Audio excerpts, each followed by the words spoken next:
Plongé dans un monde où les fils deviennent des œuvres d'art, où l'ingéniosité se mêle à la créativité pour former des pièces uniques et intemporelles, nous vous emmenons dans l'univers du métier de crochet où chaque maille est tissée avec passion et chaque projet raconte une histoire. Bienvenue dans votre émission Viens dans mon univers.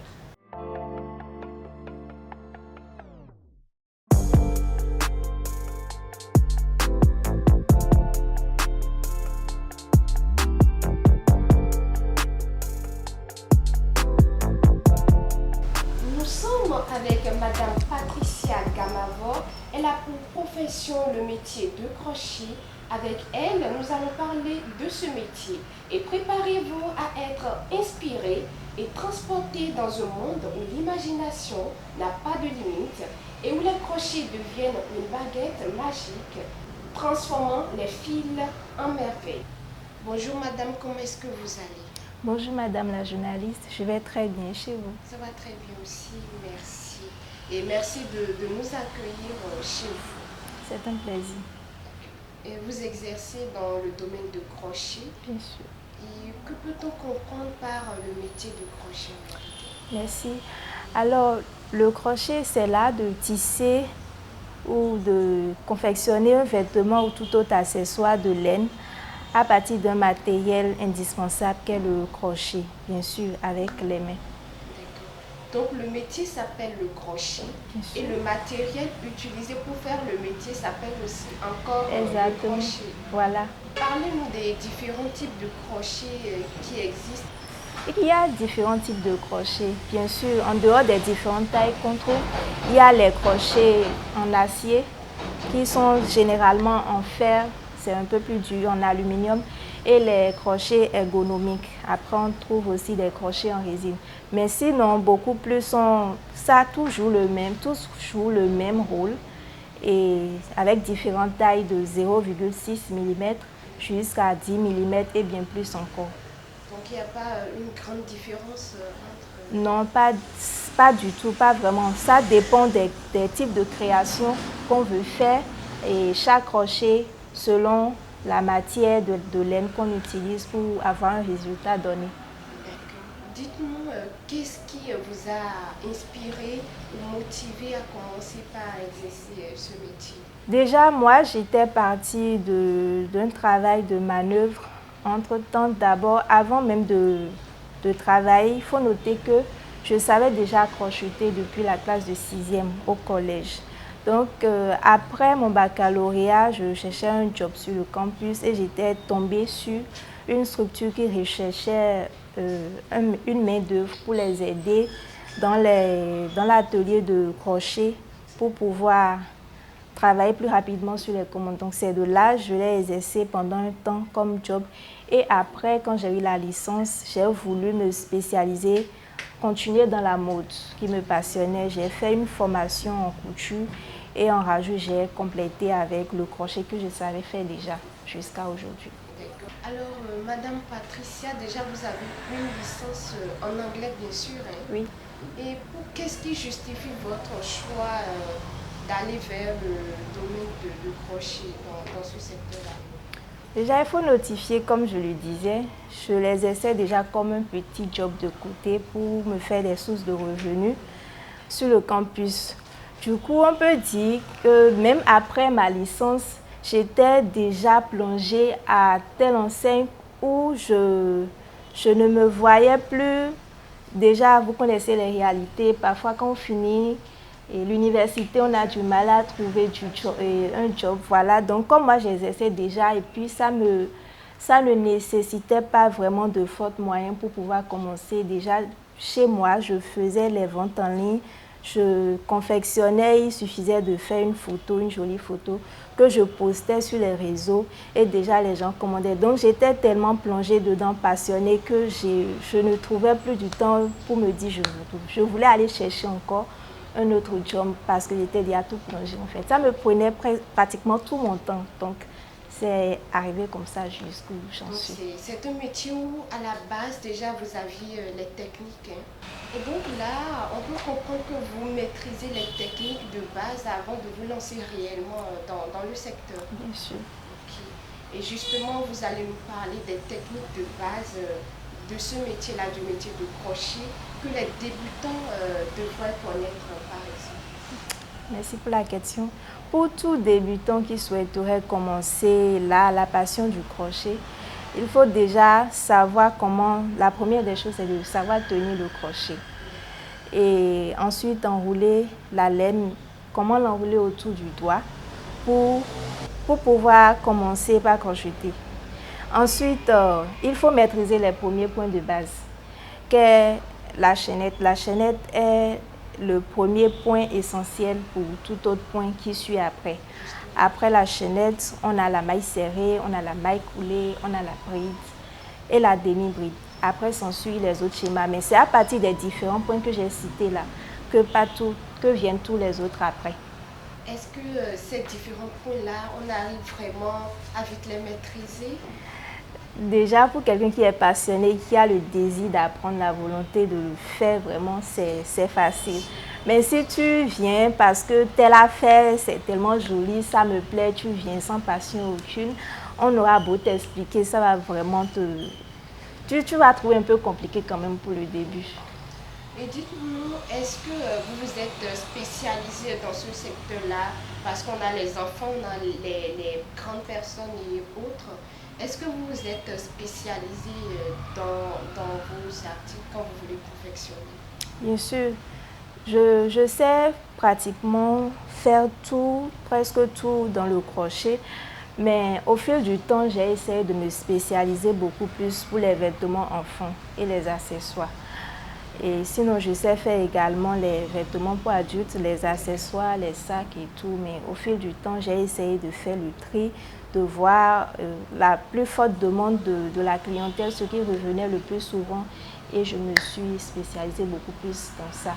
La commande donc, qui vient dans le cadre des personnes, des enfants, est plus... oui, est plus affluente chez moi. Voilà, exactement. Les parents, surtout les futures mamans qui veulent apprêter leur trousseau pour le bébé, oui, elles me contactent souvent et puis je suis beaucoup plus habituée avec les enfants. Donc, votre choix est lié à la demande qui se présente. Voilà.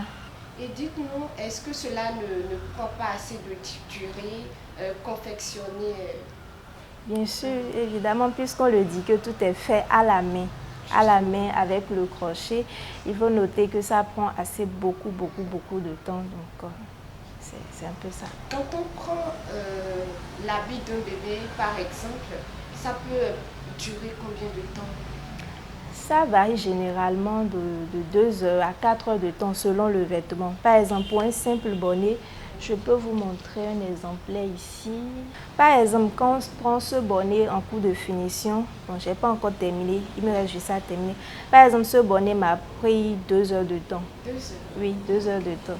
Et pour une salopette pareille, c'est pour un bébé de 6 mois qui m'a pris pratiquement 4 heures à 5 heures de temps. 4 heures à 5 heures. Voilà. Et dites-moi, comment est-ce que vous arrivez à faire le choix de vos modèles et tout? Nos choix de modèles partent beaucoup plus de la préférence de la clientèle parce qu'on fait beaucoup plus sur du sur-commande. Parce que généralement, quand nous faisons nos choix, quand nous faisons nos vêtements, il y a d'autres qui peuvent venir. Les choix peuvent varier. On peut choisir une couleur bleue, par exemple, et l'autre, elle vient dire non, je veux une couleur rouge. Donc, on attend forcément que ce soit sur commande pour ne pas avoir du stock qui ne sera pas vendu.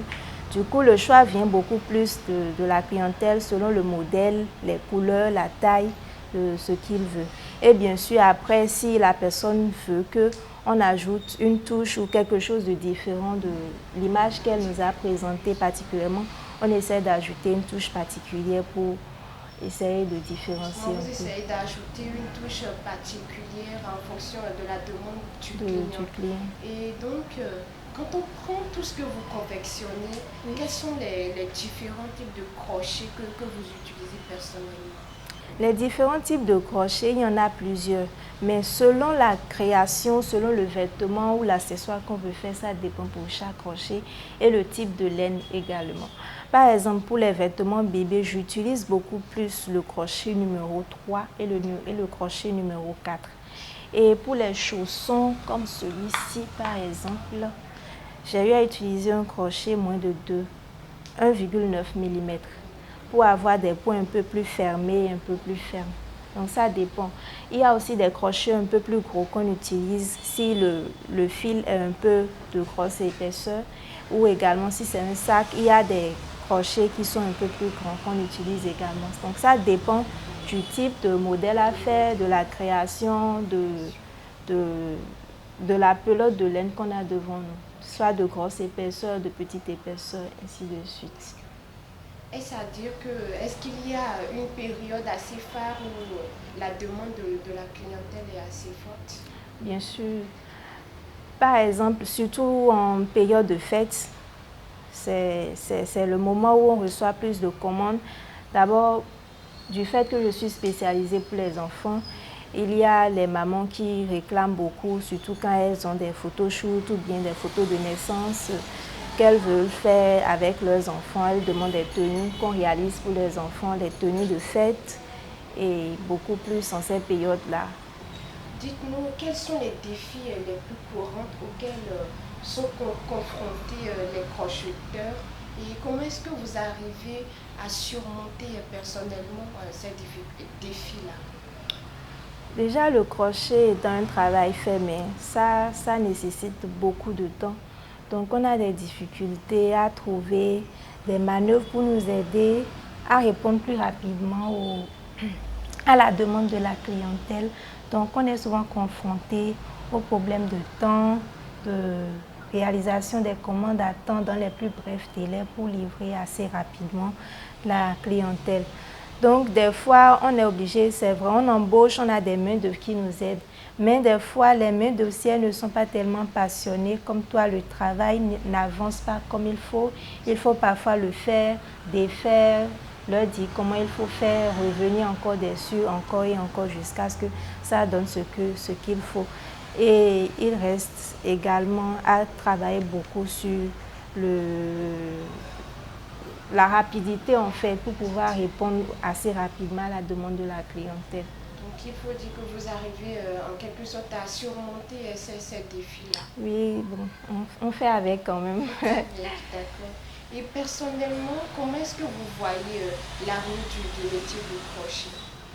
Le métier de crochet, c'est de nos jours, ça a beaucoup avancé quand même par rapport aux années antérieures où on pouvait trouver seulement les vieilles personnes tricoter des bonnets, les chaussons pour les enfants.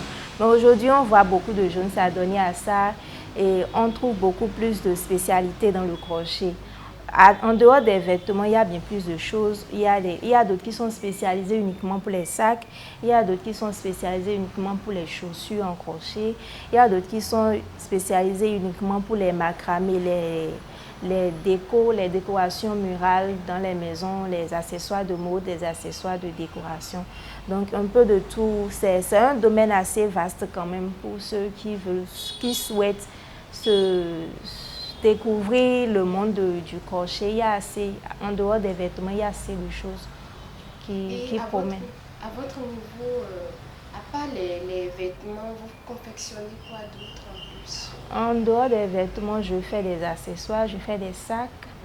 Je fais également des accessoires, des décorations de maison, les veilleuses et tout. Donc on peut dire qu'il y a une tendance émergente ou des innovations intéressantes dans le domaine de crochet ici chez nous au Bénin. Exactement, ça promet. Puisque vous formez, vous allez nous parler de comment est-ce qu'on peut avoir accès aux différentes formations de chez vous, comment est-ce que ça se passe et tout. Okay. Les formations chez nous, cela dépend du niveau de chacun. Nous avions des niveaux débutants, des niveaux intermédiaires et d'autres qui sont avancés. Donc, il y a différents modules également. Il y a les modules de layette bébé, les modules de tenue de plage pour adultes, les vêtements pour adultes. Nous avons également des modules de confection de sacs et des modules d'accessoires de mode ou accessoires de décoration maison. Donc je profite de cette occasion pour dire à toute personne qui désirerait se lancer dans le domaine du crochet, que la personne soit débutante, que la personne ait déjà un niveau et qui souhaiterait se perfectionner, bien sûr, avec un diplôme d'État pour l'accompagner, pour appuyer ce qu'il fait déjà. Nous sommes disponibles et nous sommes situés à Dekungbe, carrefour de l'usine d'engrais, et contactez tout simplement le numéro qui s'affiche en bas de l'écran. Chers amis, vous qui désirez vous faire former dans le domaine du crochet, Tricy se met désormais à votre disposition pour vous donner une formation 100% pratique dans le domaine du crochet. Merci de nous avoir suivis et merci à Madame Patricia qui nous a reçus dans son univers de crochet. Avec elle, nous avons vécu un bon moment. Exactement, ce fut un plaisir. Merci à vous également. Et ce sera tout pour votre émission Viens dans mon univers d'aujourd'hui et que chaque crochet soit une invitation au voyage gustatif. Au revoir.